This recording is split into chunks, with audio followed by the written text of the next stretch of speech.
네, 말씀 교독을 읽도록 하겠습니다.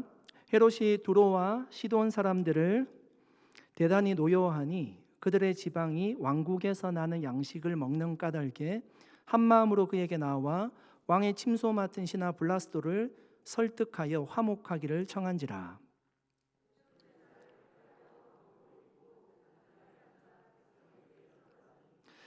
백성들이 크게 부르되 이것은 신의 소리요 사람의 소리가 아니라 하거늘.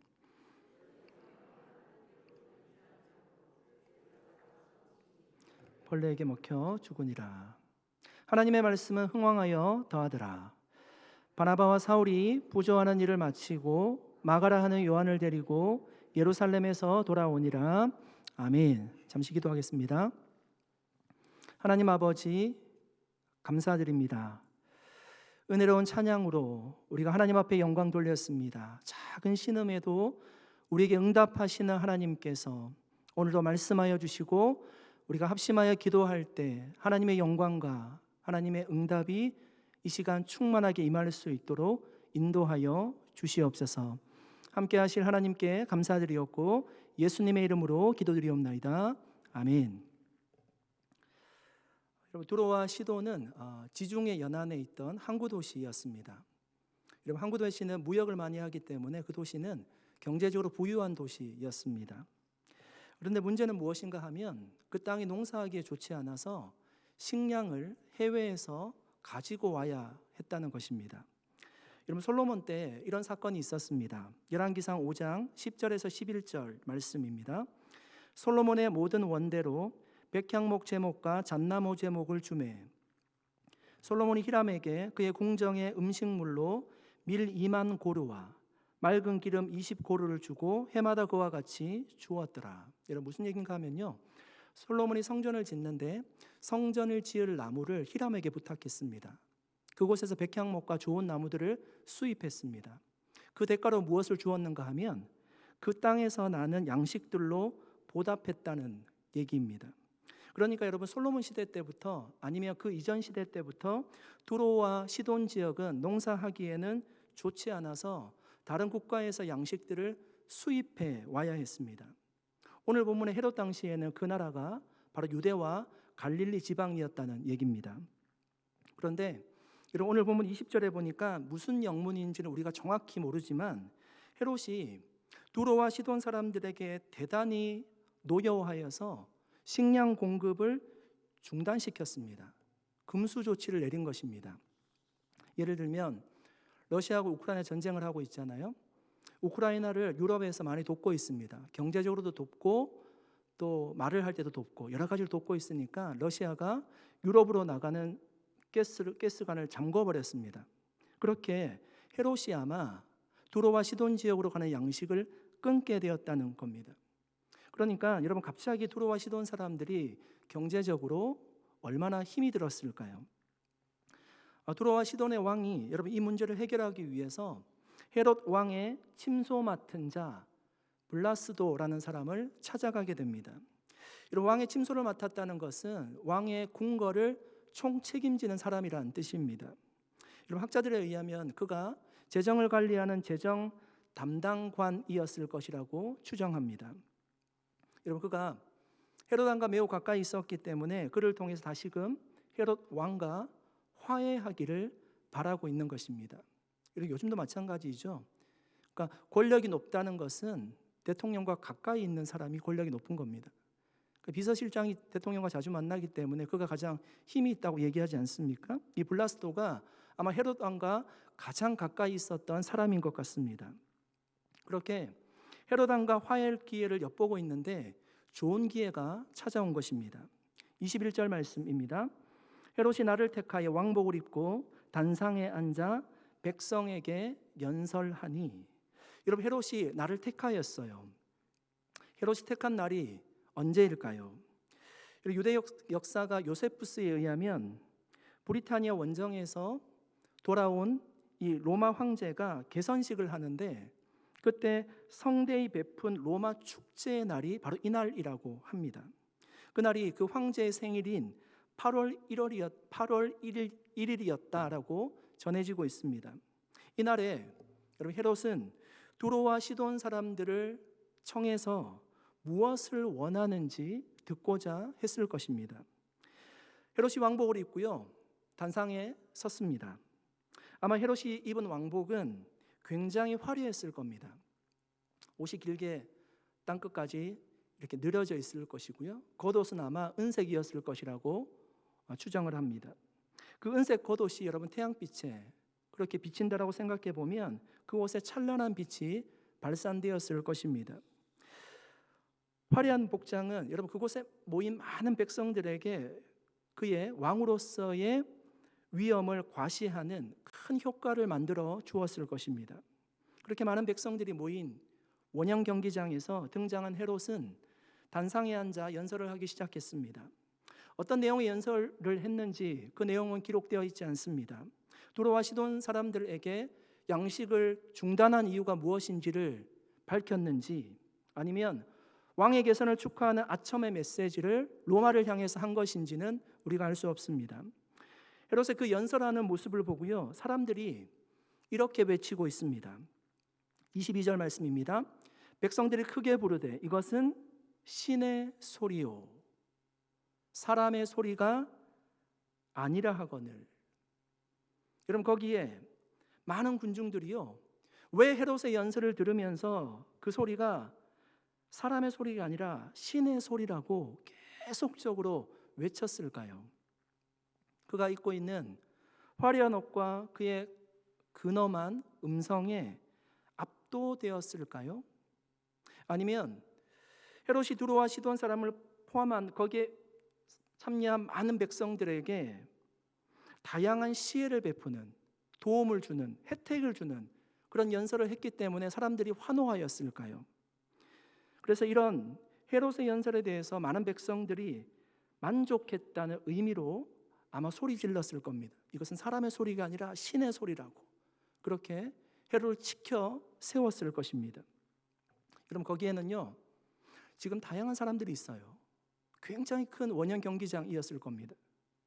여러분 당시 유대인들은 누굴 신으로 섬겼는가 하면 우리가 알다시피 유일신 하나님만을 신으로 섬겼습니다.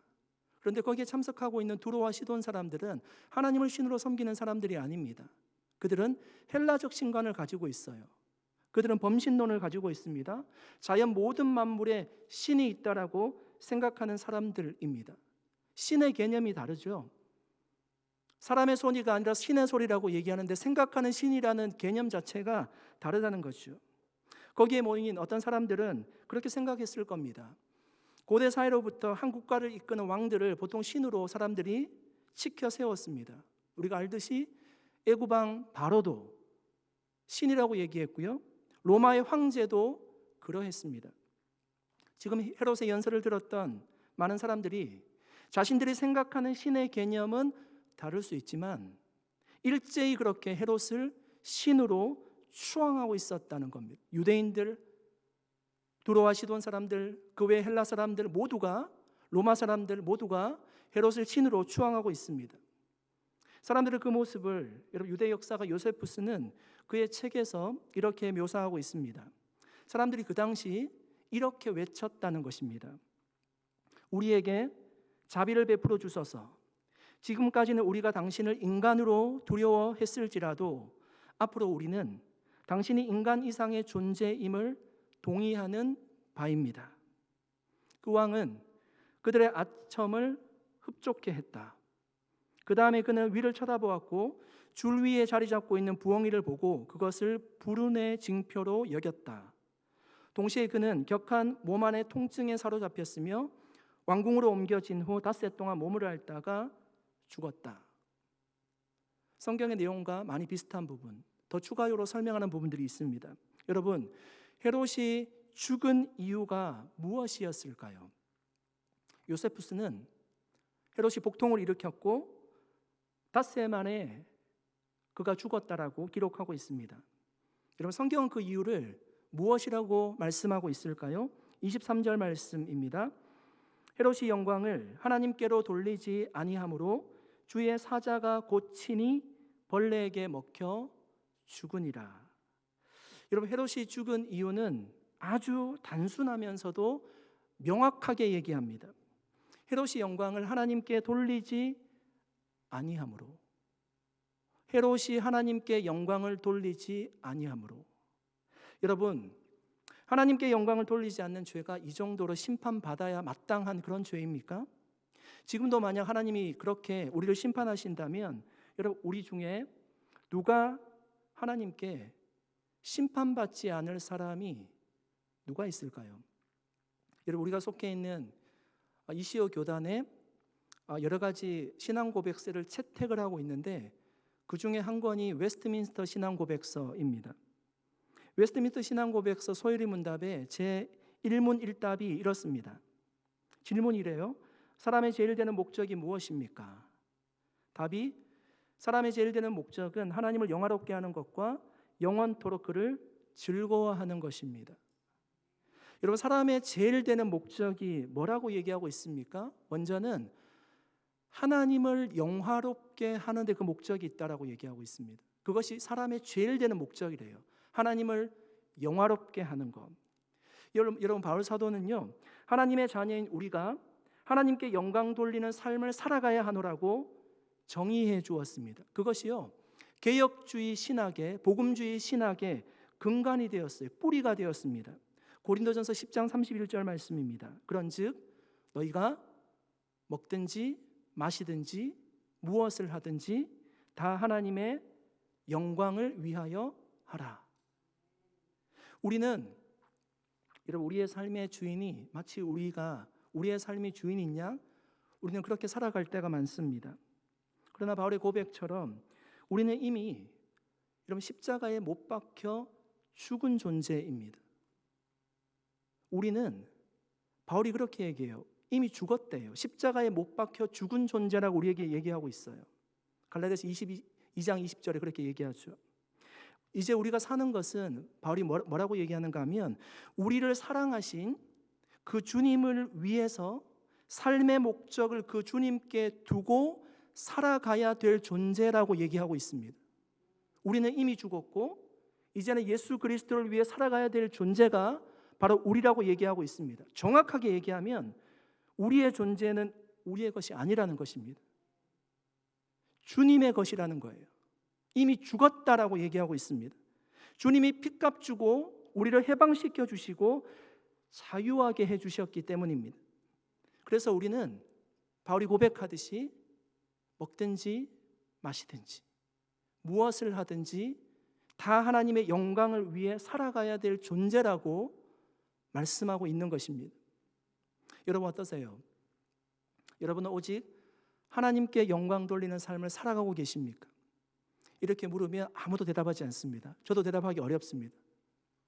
제가 한번 나눈 적이 있어요. 제가 우크라이나 단기 선교 갔을 때요, 지금 사실 러시아 땅으로 바뀐 그 크림반도 지역에 제가 교회를 방문하면서 말씀을 나누었던, 선교했던 적이 있습니다. 청년들과 함께 2번 정도 그곳을 방문했습니다. 그곳을 방문할 때 제 설교를 통역해 주셨던 분이 고려인 여성분이셨는데 아주 똑똑한 분이셨어요. 우크라이나에서 아주 좋은 대학을 나오시고, 그런데 선교사님 만나서 회심을 하고 기독교 사역자가 되셨습니다. 제가 말씀을 전하고 모든 집회가 끝나고 나서 제가 항상 얘기했습니다. 수고 많으셨습니다. 감사합니다. 이렇게 얘기하면 항상 어떻게 대답하시는가 하면 손을 위로 이렇게 올리고요, 하나님이 하셨습니다.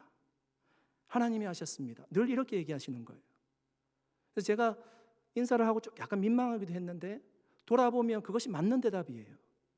하나님께서 역사하시는 그 현장을 그 전도사님은 본 것이에요. 한국에서 와서 교회들을 방문하면서 집회를 하고 말씀을 전하고 하는데 사람들이 변화되는 모습을 보고 그렇게 저한테 인사를 했던 것입니다. 우리는 어떤 사역을 하고요, 그 영광을 우리가 취할 때가 많습니다. 내 노력으로 그렇게 된 것처럼 그렇게 영광을 취할 때가 많습니다. 제가 부서 사역을 할 때 좀 부흥을 하니까 교회에서 막 이렇게 잘한다고 얘기하더라고요. 전사님 잘합니다. 전사님 오셔가지고 너무너무 좋습니다. 교회 부흥합니다.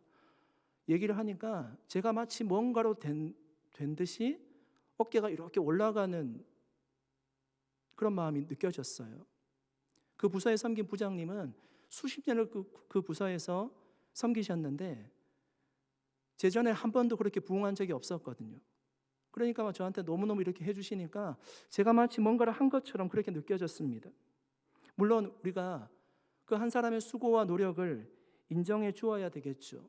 그러나 여러분, 영혼을 변화시키고 교회를 세우시는 분은 여러분 사람이 아니라 정말 하나님이신 줄로 믿습니다.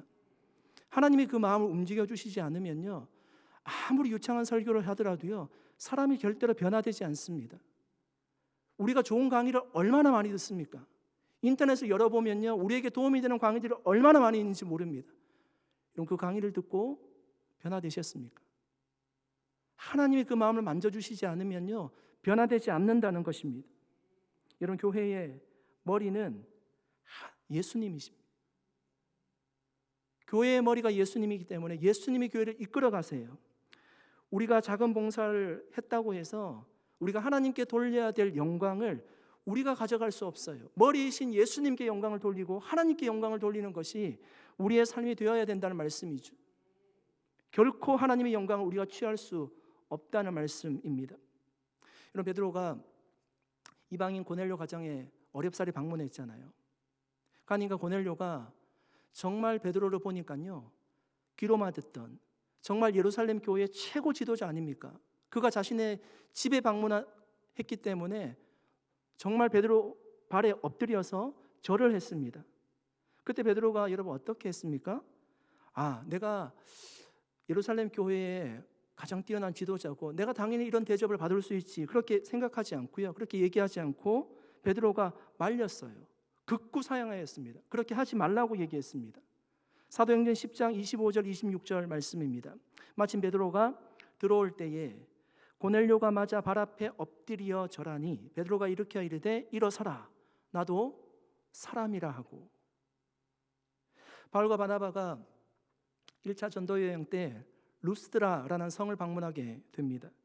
그 성에 가보니까요, 나면서부터 못 걷게 된 사람이 있었습니다. 바울이 그 사람에게 구원받을 만한 믿음이 있음을 보고요, 그 사람 손을 잡고 일으켰습니다. 내 발로 바로 일어서라. 그렇게 말하면서 일으키니까 그가 일어나 걷는 놀라운 역사가 일어났습니다. 나면서 못 걷게 된 자예요. 소망 없는 자입니다. 그런데 그 마음에 예수님을 영접할 마음이 보였다는 거예요. 그리고 일으키니까 일어났습니다. 놀라운 역사이죠. 사람들이 그 모습을 보고요, 신들의 형상이 우리 가운데 내려왔나라고 소리쳤습니다. 그래서 바울과 바나바는 바나바가 묵는 집에 소와 화환을 가져다가 제사를 드리려고 했습니다. 신들로 경배하고자 했다는 것입니다. 그때 바나바와 바울이 이렇게 소리쳤습니다. 사도행전 14장 14절 15절 말씀입니다. 두 사도 바나바와 바울이 듣고 옷을 찢고 무리 가운데 뛰어들어가서 소리질러 이르되 여러분이여 어찌하여 이러한 일을 하느냐? 우리도 여러분과 같은 성정을 가진 사람이라. 여러분에게 복음을 전하는 것은 이런 헛된 일을 버리고 천지와 바다와 그 가운데 만물을 지으시고 살아계신 하나님께로 돌아오게 함이라. 여러분, 바울과 바나바가 사람을 그렇게 신처럼 여기는 것을 뭐라고 얘기하죠? 헛된 일이라고 합니다. 헛된 일.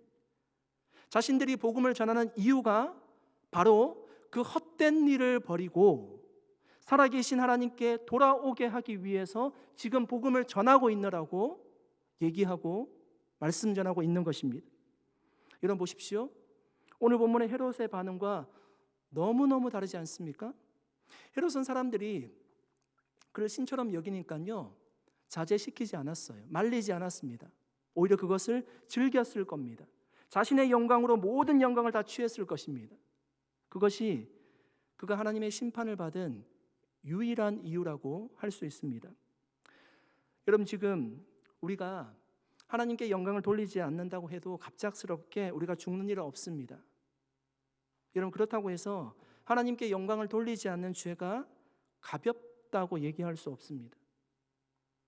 여러분, 초대교회 때는 복음이 전해지고요, 교회가 세워질 때예요. 하나님께서 특별하게 그렇게 본보기로 보여주실 때가 있었습니다. 여러분, 아나니아와 삽비라 사건을 우리가 생각하고 잘 알고 있습니다.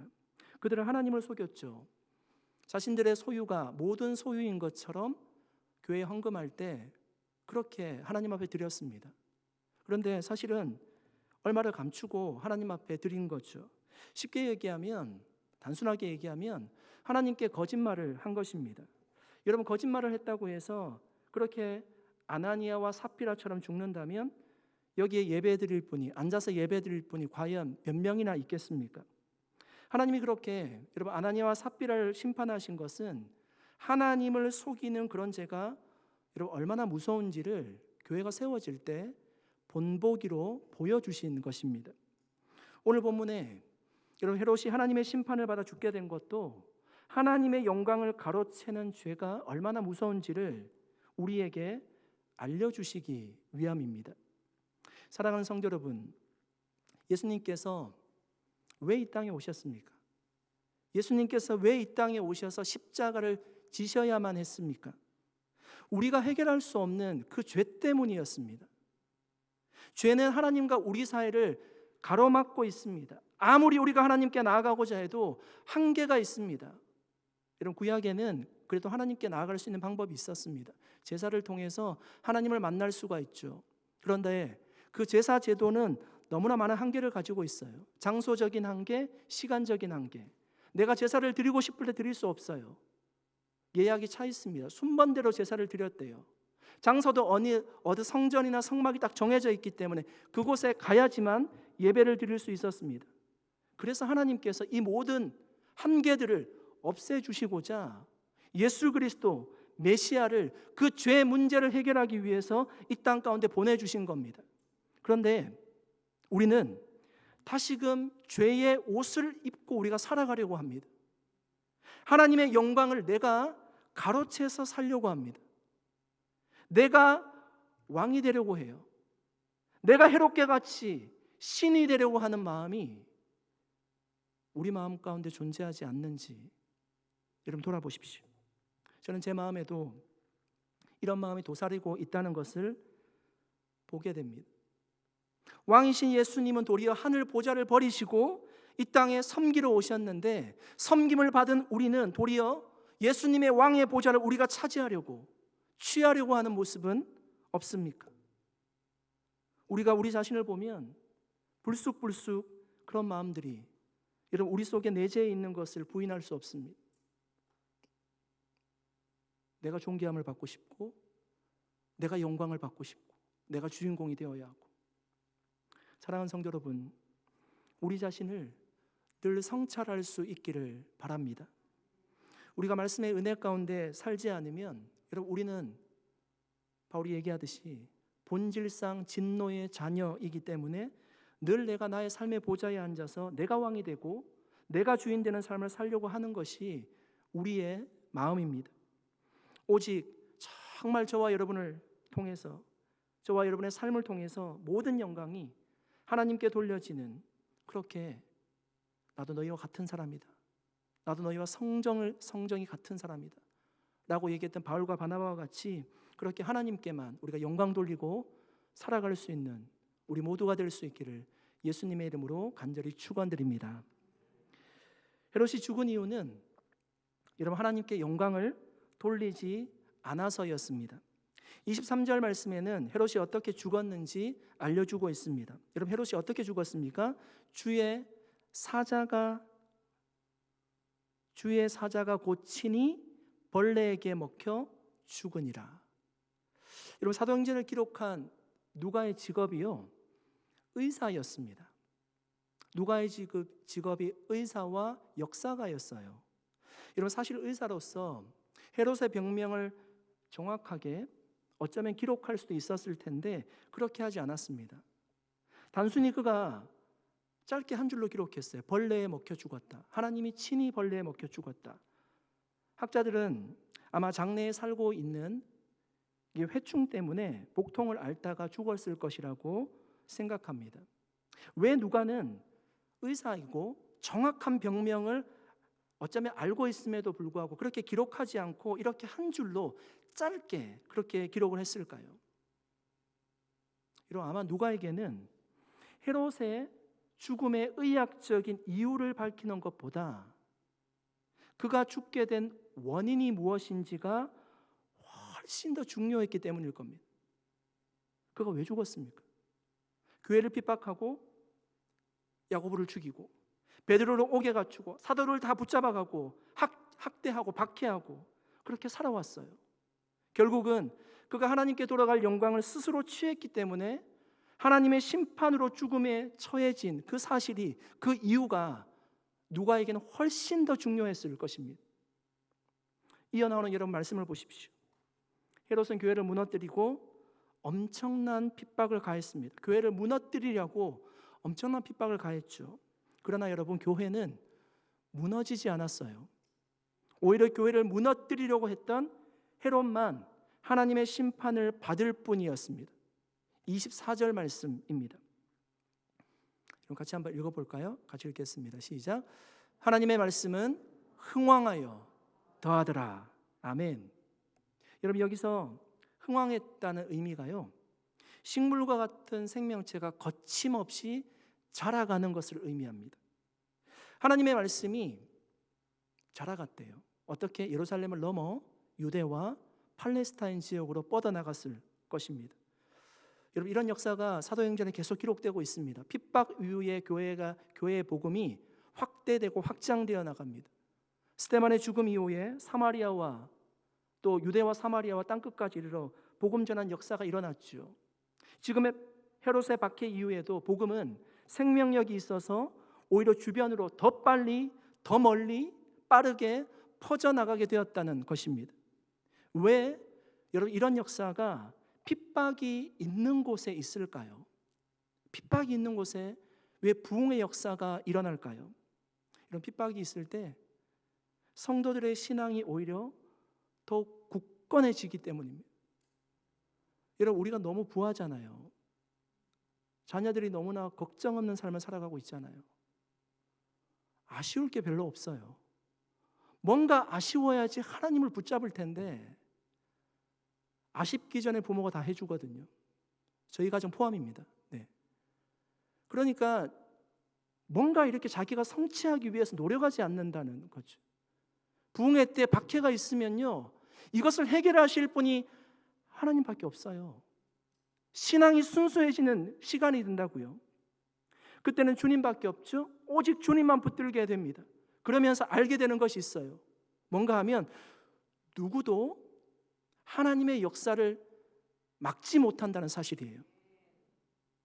하나님을 대적할 사람이 없다는 것을 그 핍박의 시간에 알게 된다는 사실입니다. 이런 마틴 로이드 존스가 쓴 부흥이란 책에 이런 이야기가 나옵니다. 조나단 에드워즈가 1935년에 매사추세츠 노스햄튼이라는 곳에 작은 도시인데요, 그곳에서 목회를 시작했습니다. 그 교회는 이런 미국의 영적인 대각성, 대부흥을 일으켰던 근원지, 중심지였습니다. 책의 내용은 이렇습니다.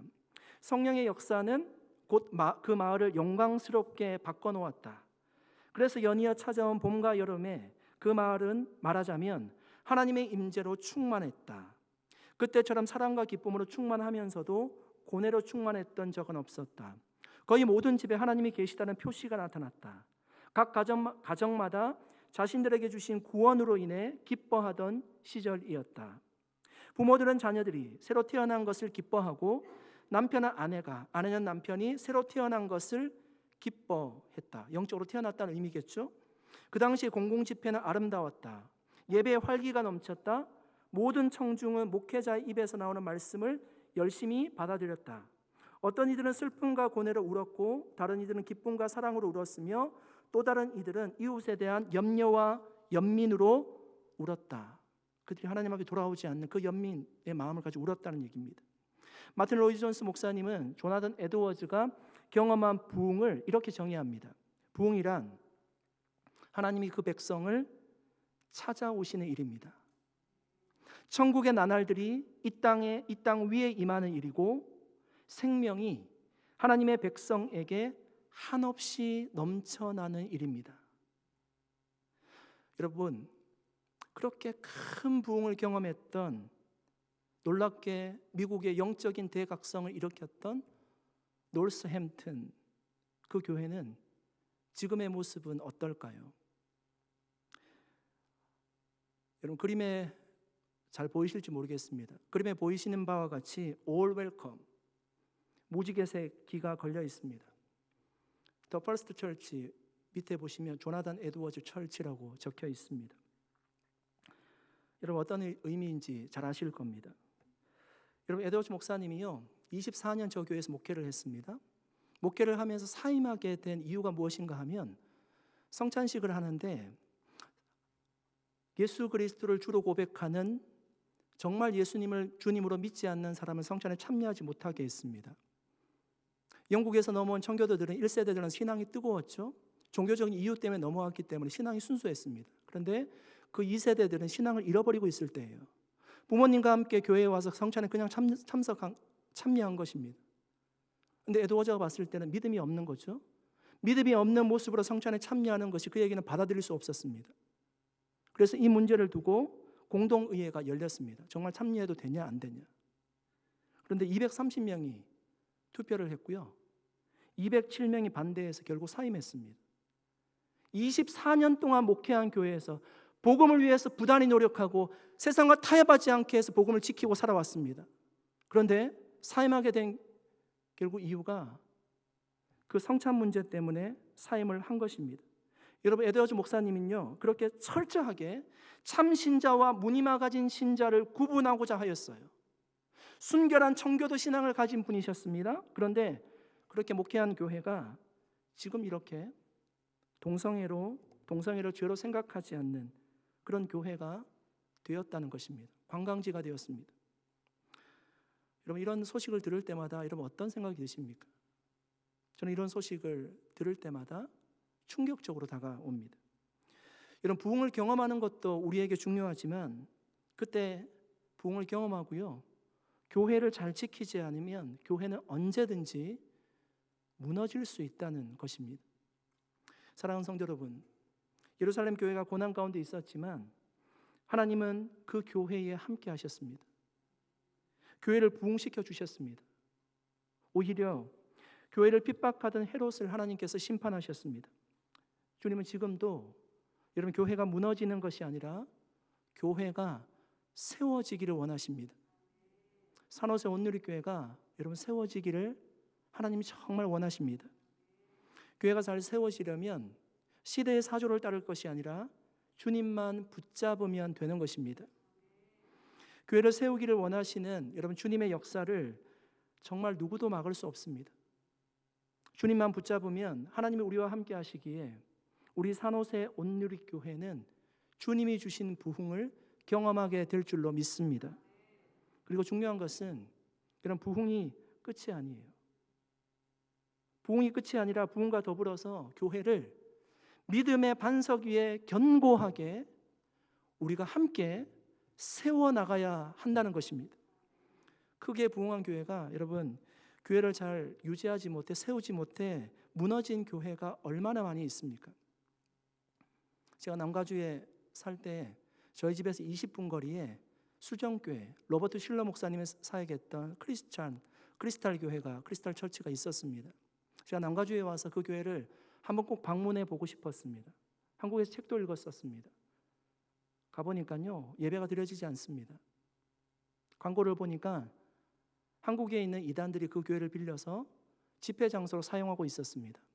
지금은 보니까요 카톨릭 교회에 넘어가서 카톨릭 교회가 사용하고 있었습니다.